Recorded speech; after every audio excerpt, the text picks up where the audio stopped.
I don't know whether you can hear me or not. Maybe some of what I'm saying will echo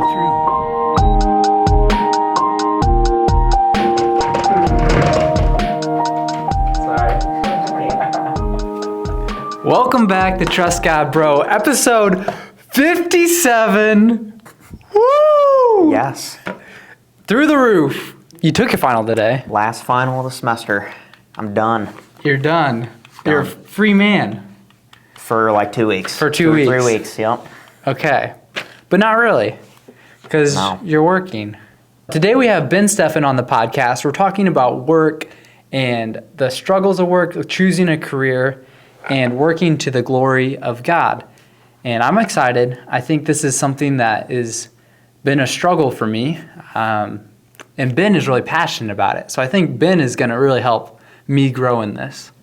I was talking to people at church today, and so we're in our fourth grade classroom here, and we're in church. We just finished a church service. I was talking to someone, and I was just reflecting on the struggles of my work, and I felt like for me that's something that there's some unfulfillment and stuff there. So, who are you, Ben?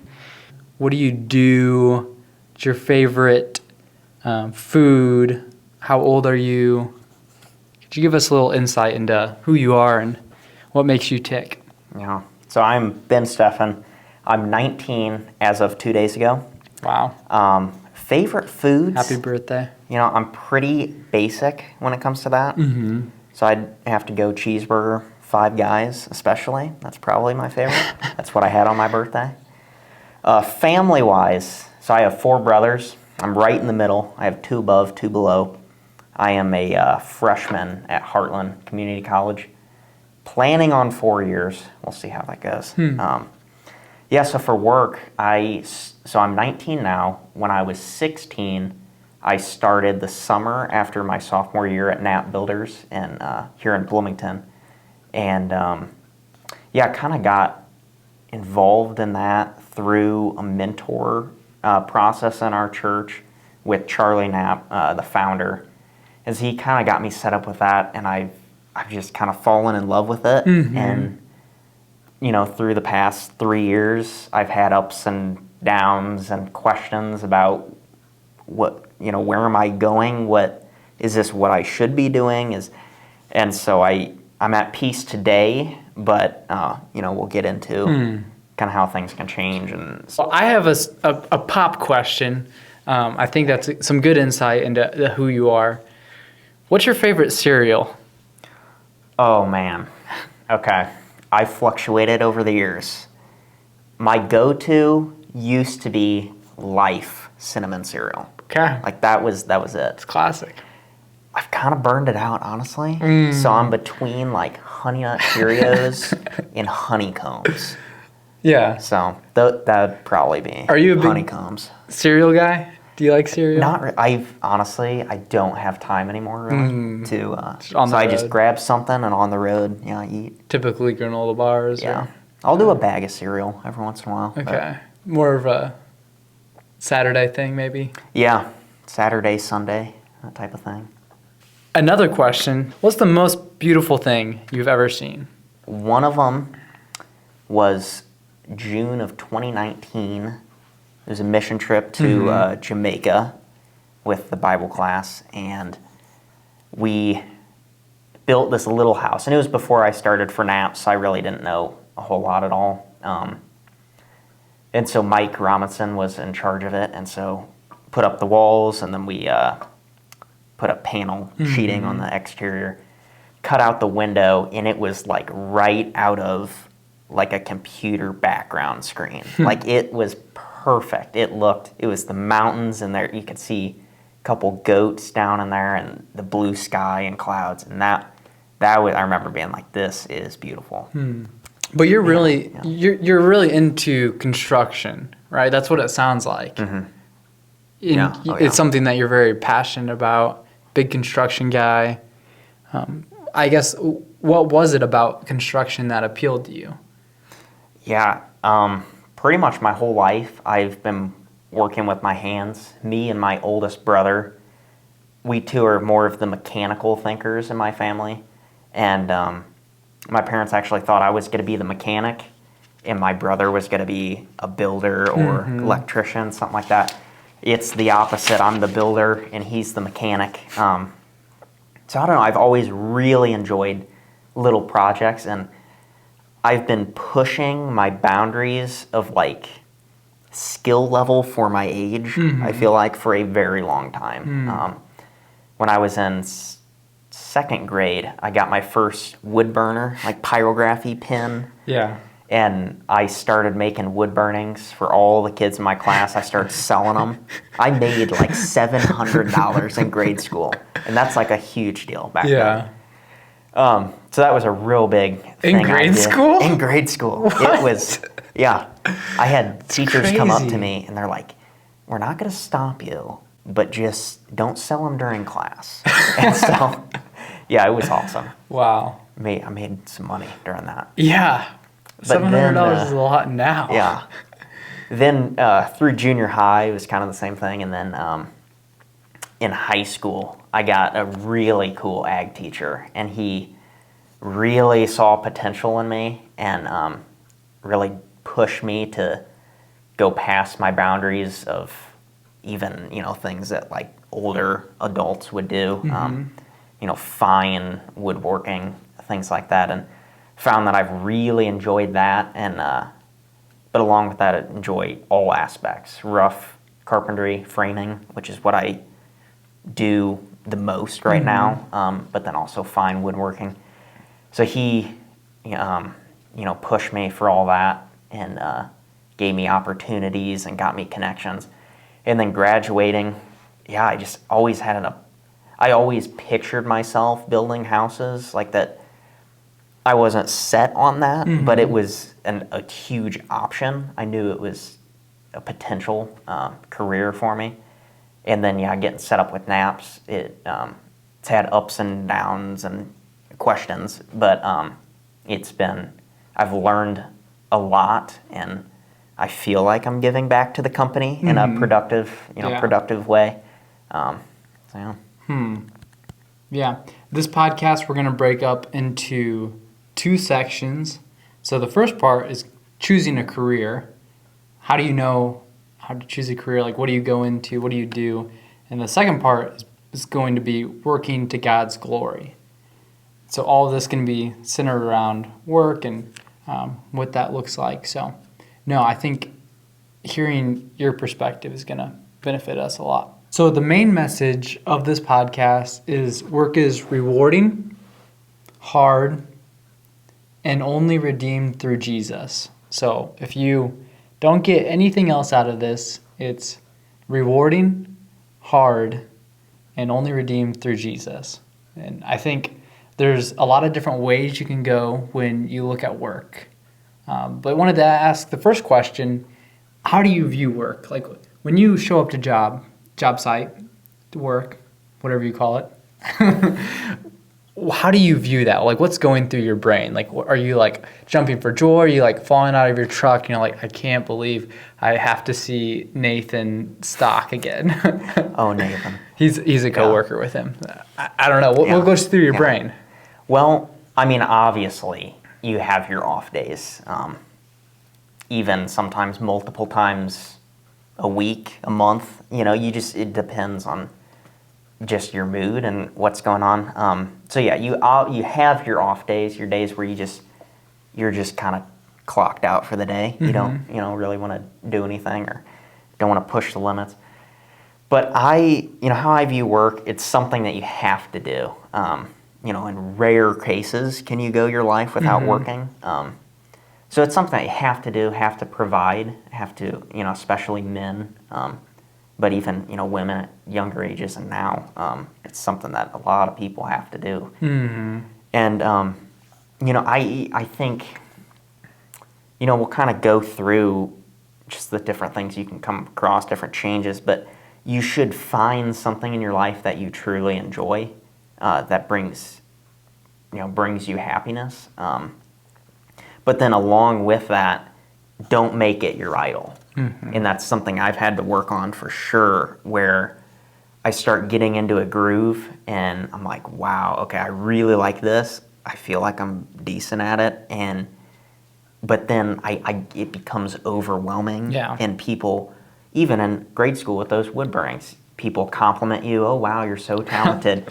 And it's like you just have to remember. And I constantly tell myself that it's God. It's God. It's God. Yeah. It is not my skills. It's nothing that I've done on my own. It's all things that God has given me, and God has put me in situations with my ag teacher to learn new things. And so yeah, it's don't make it an idol is a huge one. And I think, we'll hit that later. I like that a lot. Yeah. Do you want to pick up the camera and follow me to the whiteboard? Yes. Improvising. So we can fall between these two things. On one side, you have apathy, meaning work is a necessary evil. Like it's necessary, it's evil. I don't want, On the other side, it's I need this in order to have fulfillment in my life, to have a sense of significance or, I guess, happiness. Work is a good thing, but when it becomes an idol is when it becomes a God thing. Like when I need this. Yeah, on this continuum, I mean, Ben, you kind of shared how you flip-flop between these two. Maybe some days you like wake up and you're like, okay, like necessary evil. Where do you feel like you fall out more of the time? I'd like to say right in the middle. Yeah. Sometimes closer to the idol. Just being complimented and things like that. And I don't know. I'm constantly having to remind myself it's God. It's it's something that it's good to have something you're super passionate about, especially your career, because you're 40 hours a week. It is the majority of your time. Yeah. So then I've transitioned that into what am I spending those 40 hours a week doing? Like working, but also what kind of influences are going on in the background? What kind of music are you listening to? The people you're talking with, working with, what you're saying, what you're doing, your actions, things like that I've been working on to kind of try to balance this out. So which one of these is the right answer? Oh, snap. Dayton. Put me on the spot. I'm quizzing him. Which one What is... would you say, Dayton? What would you say is the right answer? So apathy is more of don't want to do it? Is that... Yeah, it's like work is a necessary evil. Definitions. Necessary evil. Okay. That's the way you feel about work on that side. Idol. Man. I mean, I would like to say in the middle. Uh-huh. But I feel like I'm totally wrong. Yeah. Shoot away. No, it's good. All right. No, the right answer is neither one of these. So you were right. You almost want to say, yeah, it's in the middle, but not even so. It's on a whole nother scale down here. To have this scale like happens through like restoration in the gospel. Like there's this whole nother perspective about work where it's not either one of these. And the only way to do that is focusing on Jesus and how like God views work that you only get from a Christian perspective. So we can sit down and we'll keep talking. So becoming a Christian is a lot like moving to a new country. One day you pack your bags up and you move to Zimbabwe. You learn how to eat food in Zimbabwe. They don't use forks, they use their hands. You learn how to go shopping in Zimbabwe. And then all of a sudden one day someone tells you like, oh, it's like, hey, we don't do that in Zimbabwe. Like, what are you doing? And becoming a Christian is like moving to that new country. You learn how it is to be a Christian and how it impacts like all areas of your life. And it doesn't happen all at once, and it happens through the knowledge of, coming to know Jesus, and how that central knowledge that like moving to a new country, like becoming a Christian would be the same as you're in this new Christian land where everything is different and you're slowly learning it. In the same way with work, that's something that we have to rediscover. Like, what is the heart behind work? And it's not I have to show up to get a paycheck. And it's not for it to become everything in my life. It's a whole nother perspective. And that's what we're going to kind of break down So let's go real quick into a theology of work. That's what this first section is. It's about why do we work and how God intended work to be. So from your perspective, like how does God view work? Like if you sat down with God and it's like, hey God, like how do you feel about work? What do you think he would say? I'm not God. So that's, just, Yeah. But what I think something he would say is it is necessary. On this earth, it's necessary. But you have such a strong, depending on where you are, what you do, everybody, no matter what your career, no matter what your work environment, you have a platform, an opportunity, most of the time, to do it, work for his glory. So I think he would say that, it's necessary, you should be there, but that you can use it. It's a tool it's a place where you can, talk to people and spread the gospel and be an example, ideally. Yeah. No, definitely. I think, it's definitely necessary. Like you said, in the beginning, God worked. So what was your first job that you had? My very first job? Yeah. Like carpentry-wise, or just in Just general? any job. So my first job, I worked for a farmer, and a lot of just mowing ditches and cleaning grain bins. Wow. I did. Yeah, that was like 8th grade, freshman year. Okay. Yeah. I cleaned grain bins around 8th grade too. That was probably one of my first jobs also. God's first job was creating the world. Puts us to shame. Yeah, exactly. Just let that sink in. I think you get a very good idea of what work was supposed to be by reading Genesis 1, 2, and 3. You get this idea that God worked before the fall, that God enjoys creating. Like, he likes to make something out of nothing. Like, that's very close to who he is. He's a creator. And it's like Psalm 100 says, we are the sheep of his pasture. Know that the Lord, he is God. It is he who made us, and we are his. We are his people and the sheep of his pasture. So, yeah, at the very essence of God, he is a creator. And another word for Eden was bliss or happiness. Like, God created this world to be enjoyed. Like, it was his enjoyment to make it, to fill it. And God did 3 things. He formed it, he filled it, and he subdued it.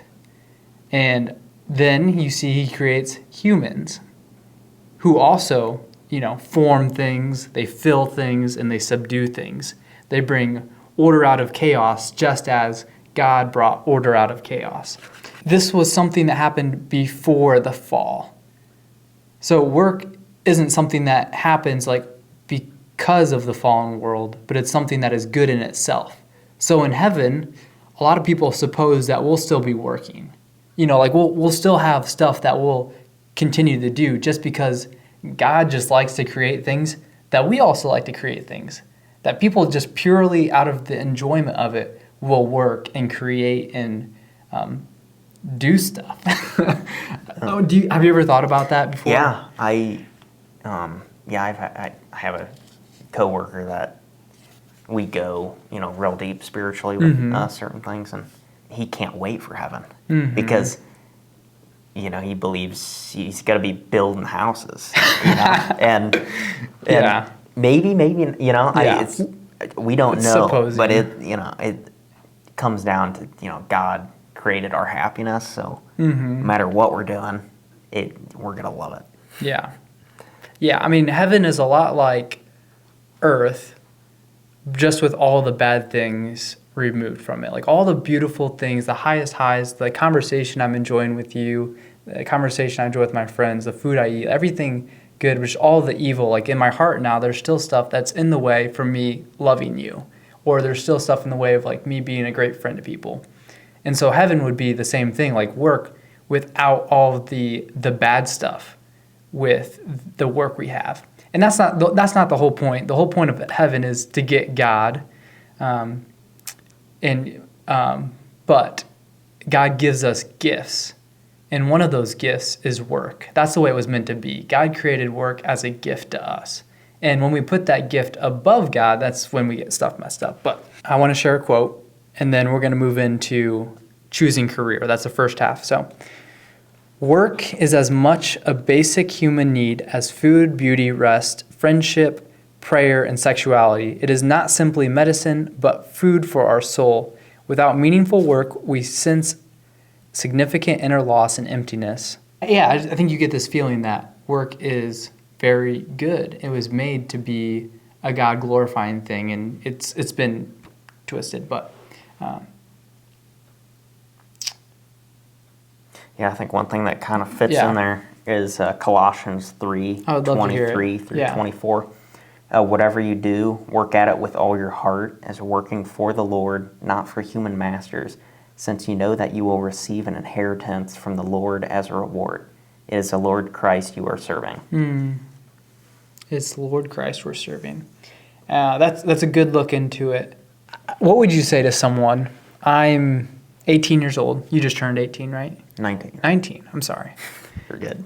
It's a big difference. 18, 19, actually, there's a lot that happens in your life. I feel different. Do you? I really do. I honestly believe you. I feel a little, I feel stronger.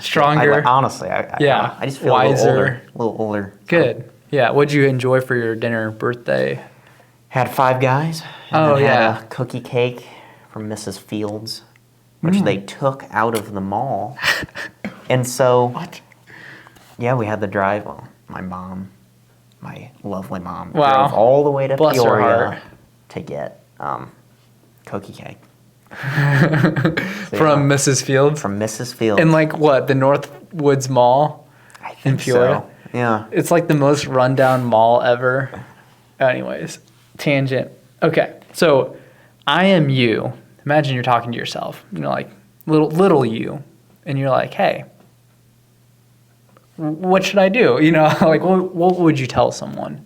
What are things I should consider when choosing a job? Yeah, I think the first place you should start is praying about it, because I think it also depends on your age. Mm-hmm. If this is like you're about to graduate high school, or it's a career decision, definitely something you should pray about. Ask mentors about it, parents, and people like that you really trust that are godly people. Mm-hmm. But I would say, after that, once you start getting some options, look at things that you're interested in, things that you're going to be going to school for if you are going to school, or things that you're just super passionate about, interested in. And it's like, say you have a career, or a career, but you're looking specifically at a job, like company-wise. Yeah. Look at the people you're going to be working with, your environment.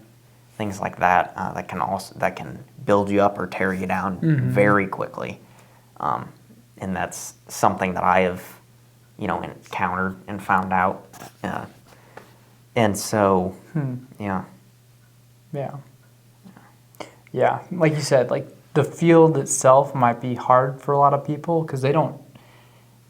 I'm speaking for myself, like how do you know what to do? It's like, do you try something out and see if it works, or do you kind of like commit your life to one thing? Or, there can be a lot of paralyzing that happens for people. Choosing work isn't just about choosing it for yourself, but it's also about the other people there. Like, can you do good for the industry as a whole, but then also the people that you're impacting, like maybe the products or the things that you build or the ideas you create are they benefiting someone? So generally speaking, most places do that, unless you're maybe an MMA fighter that you're breaking people's noses. That's one that's maybe not super ethical, but I would say for the most part, a lot of places are kind of follow that, benefiting others.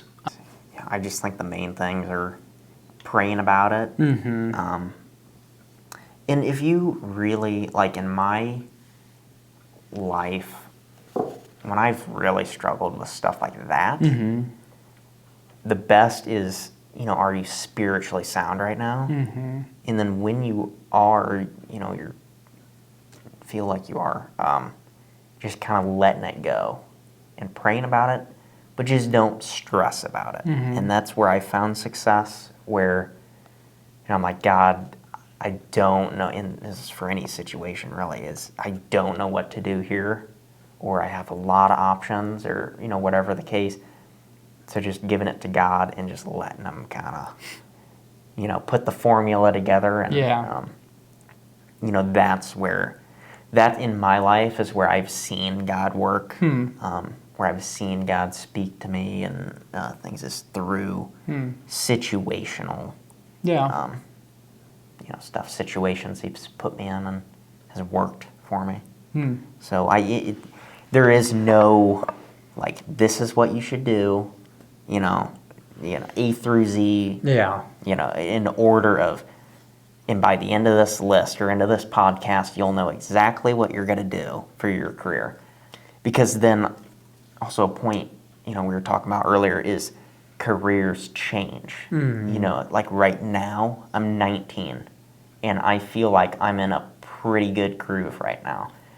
But that could change. I'm, pretty young, and, whether God wants me to use these skills working with my hands every day, for the next 4 years, or does He want me to do something else or go more, whatever the case.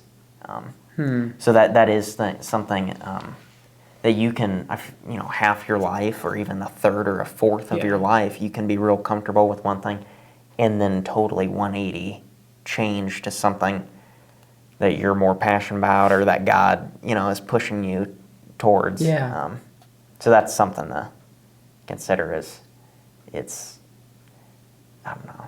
Like there's a lot of stuff where people are hesitant, but they feel like God really wants them to do it. Well, things could change, or I mean, I heard a mentor, not mine, but someone else's, that shared with that person that you told them, like, hey, you need to delegate more. I was like, what? You need to delegate to God more. And so, like, your comment about making, praying about it and, like, asking God about it, I think it is kind of spot on. It's like just those worries that you have, like delegating those to God, like, hey, God, like, can you, like, take care of this? And I think, understanding it's like, if He takes care of the grass and, they're arrayed with all their splendor greater than Solomon, then surely He's going to take care of you. He sent His Son, and and like you said, just the whole practical part. What's here right now, not, 30 years out or 20, but like, what's me, like, what am I going through now? And like, what, you don't have to go through every single possibility. That can be stressful. Okay. We're going to move on to the fall, unless you had any other thoughts. So a lot of people listening would be saying to themselves, like, okay, I get what you guys are saying. Work is something that, should be God glorifying. I understand that God enjoys work. I understand that. But I don't feel like that.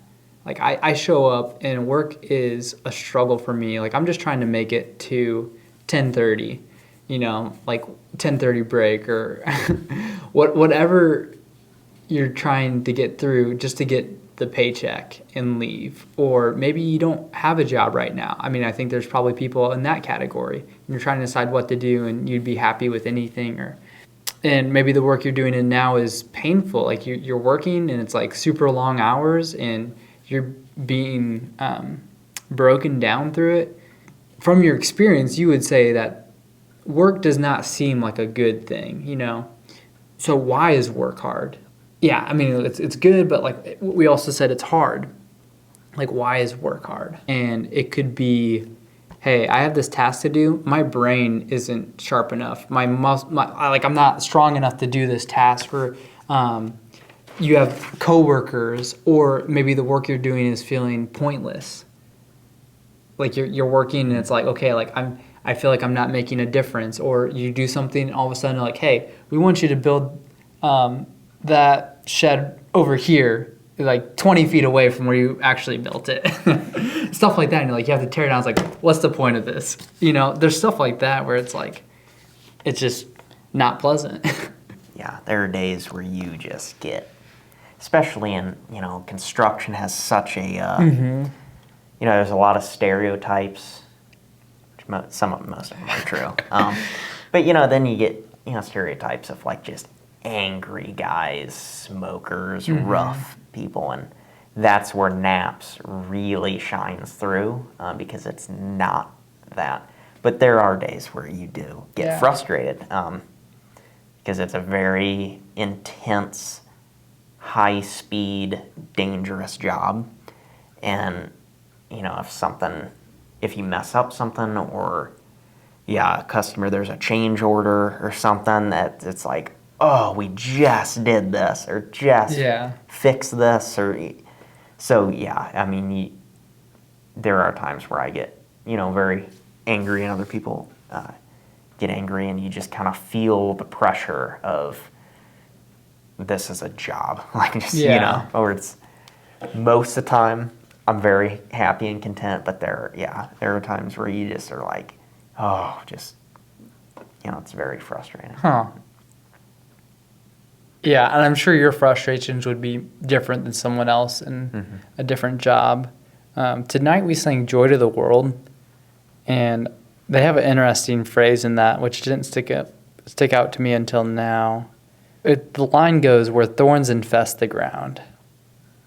And I was just thinking about that. As far as the curse is found, thorns that infest the ground, and that's the curse that happens in Genesis 3, that man's work is cursed, that, it's going to be hard, fruitless at times, in times at vain. Maybe you don't have a bunch of thorns that you're trying to, work with. Like, you don't experience, like, actual thorns. Sometimes. I guess sometimes you do. Sometimes it depends. Yeah. In a lot of careers, absolutely yes, not. okay. Not actual thorns. For me, not so much. But for you, possibly. Yeah.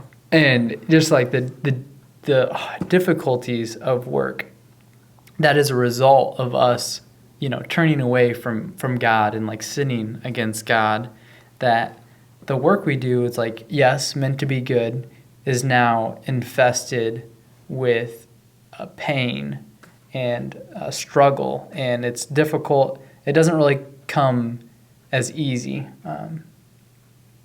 on some days. And that's when we get the apathy and idle part. People are tempted to make it an idol, make it everything, and then they're also tempted to treat it as something that is just evil, necessary evil. So that is a result of the sin, not only in the work, that, the ground's hard or whatever, but it's in my heart. Like, work is broken because my heart is broken. So in order to fix that, we need like a remedy. Yeah, I think also with the fall, you get stuff like greed, stuff where it's like, hey, like, even maybe you're not saying that it's a necessary evil, but you're loving it and you're like, hey, I just want to get the next level. I just want to keep, like, I'm just looking at, my paycheck and I just can't wait to like make it grow bigger. And that's also part of the fall. You get stuff like cheating in work, trying to cut corners. Don't know how much of that happens. Oh, quite a bit. Not at NAP, but in other industries. In the carpentry world, there's a lot of places you can cut corners. But NAPS has distinguished themselves as like the elite. That's not the right word. The quality builder in Bloomington. Yeah. Because we really try not to cut corners and to build, I'm going on a rant. Yeah, no, that's awesome. To build, as solid of a, energy efficient house as possible. Yeah, and that's where we're going, and I think I'm ready to transition to that. But I just wanted to give a sense of work is really difficult, and the temptation by ourselves is to look to ourselves, to like find this fulfillment, or like do whatever you can, grit through it. But there's a third perspective that God gives us that comes through like Jesus saving us, like our hearts, like we're sinful and we want to be selfish. We want to make ourselves the king. And that makes me not think about doing my work for others. I'm concerned about getting my paycheck and leaving.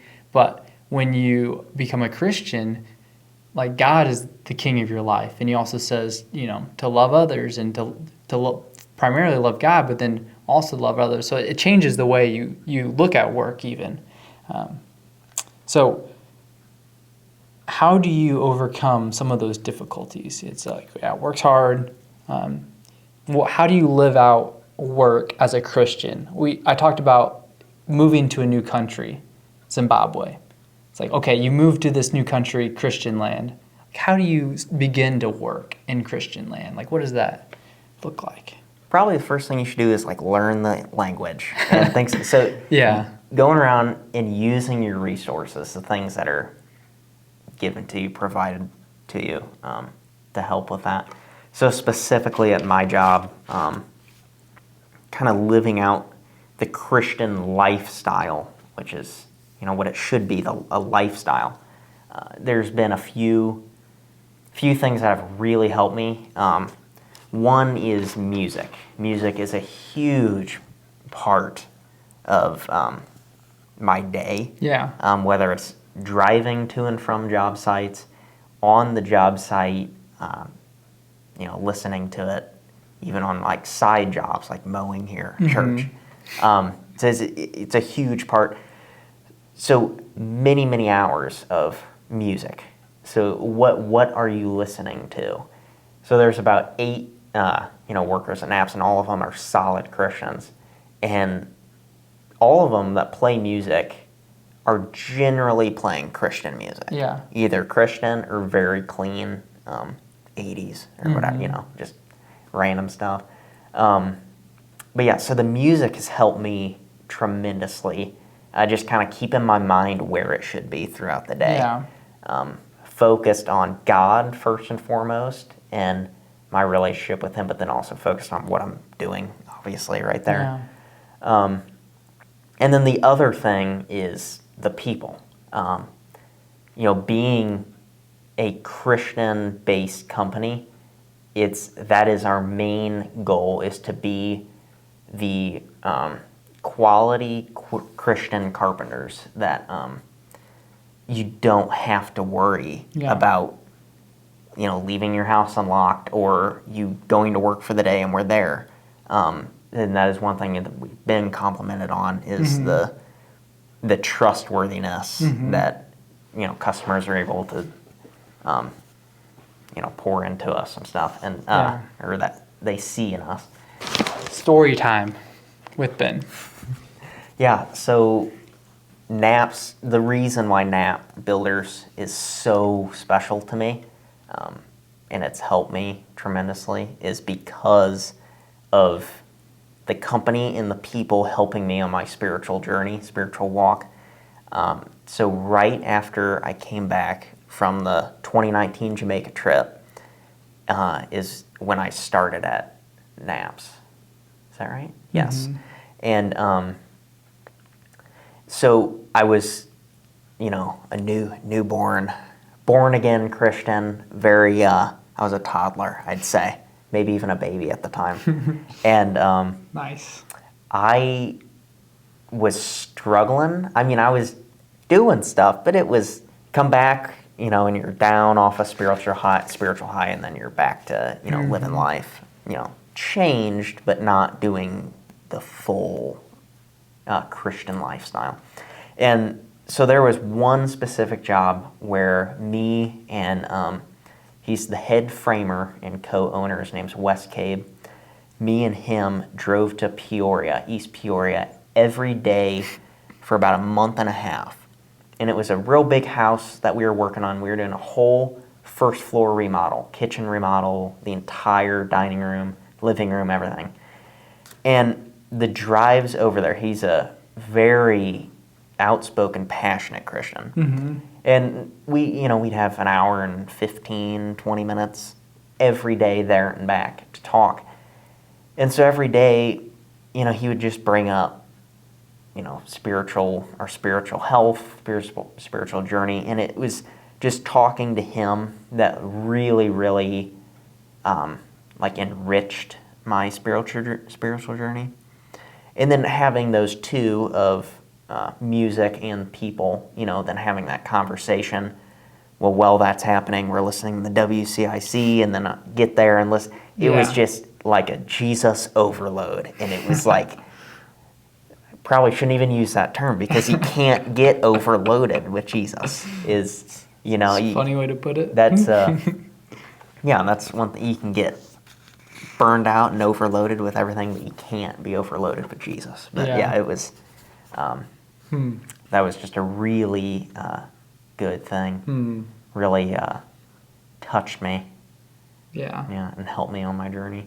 And then, just the little spiritual conversations I've had, with Nathan Stock and other things like that have just really, helped me and keep me in line. And because your mind affects your work. I mean, we talk about that at work all the time. If your mind is not in a good place, usually the work you produce is not going to be up to par or up to what you want it to be. So spiritual health is a huge thing, along with physical and emotional health. Especially in a in a physical job, but in any career. Yeah. Yeah. To love God with your heart, soul, and mind. No, thanks for sharing that story. I think it's a good image of, doing your work and, loving God and how that can make it a delight. It sounds like that summer was a really good summer, right? I mean, so right now I write programs for a trucking company. And if I'm hearing this, like, okay, maybe I have to go and write programs for a place that shares the gospel with people, like an app that shares the gospel with people. That sounds like a lot more God glorifying than what the trucking company is doing. But what God really says is whatever you do, whether you write code for trucking companies or you bake bread or you build houses, do that to the glory of God. So it doesn't mean that you have to go do work for if you're a musician, to become go to a Christian music place, but it simply means to act and think as a Christian. So in the verse that you brought up earlier was, in the world but not of it. I'm going to say it again. In the world but not of it is the idea that we're going at. That you can do whatever you can do to the glory of God. If you're baking bread, you're producing a product for other people, to continue living. And that's God glorifying in itself. Work in itself is a good thing. And I think seeing that helps you delight in the work that you're doing. It's I can work for this trucking company to the glory of God. I can put this I-beam up to the glory of God. And it just kind of changes the way you think. I don't have to specifically share the gospel with someone, but I can simply do this I-beam, and that makes God smile. Now, obviously, there's lots of different ways that happens. You can create relationships in work. You can create products that help people, solutions. We'd be amiss if we didn't mention that sharing the gospel is also one of them. So, or, helping people grow spiritually. So, there's lots of different ways that can play out in people's lives, but work is hard, rewarding, and only redeemed through Jesus. So, I guess I wanted to open it up to you. Any closing comments, any stories you'd like to share? We're both really young. That's right. Yeah. So me, don't have it figured out. Like what I said, my career could change. But this is just an example of my career, my story of how God has used different people, different circumstances to get me to where I believe He wants me right here in my life, in my timeline of my life. And so I'd say one of the main things with picking a career is, I believe if you want to run the show, God will give you the reins. Obviously, he can step in, shut things down, change things. But, I believe that if you want your life to go in this direction exactly, he'll give you the reins and he'll let you figure out that that's not a great idea. So in my life, I've tried to do that.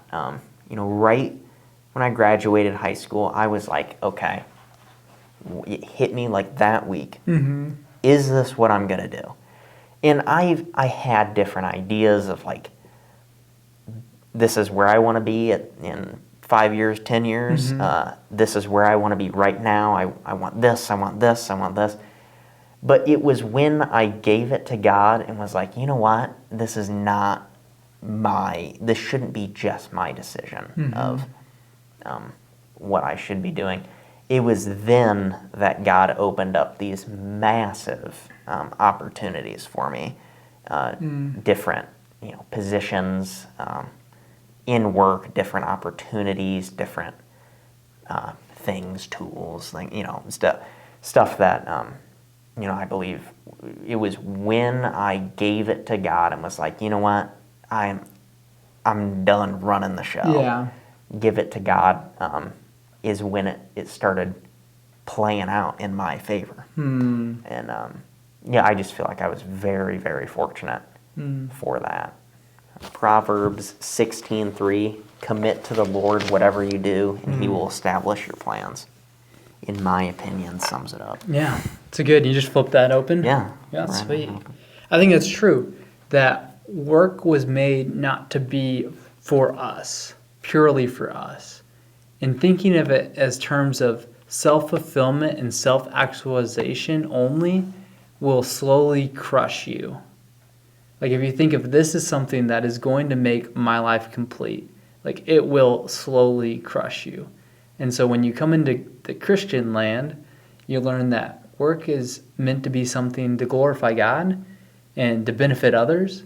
And that is the thing that gives us, that fulfillment. It's like, I can do this and do it to God's glory. And that starts when you give it up. When you're like, hey, this isn't for me anymore. Like, I'm taking this thing and I'm giving it to God. Like, do what you want with it. Like, it's all yours. And it's simple, but so hard to do.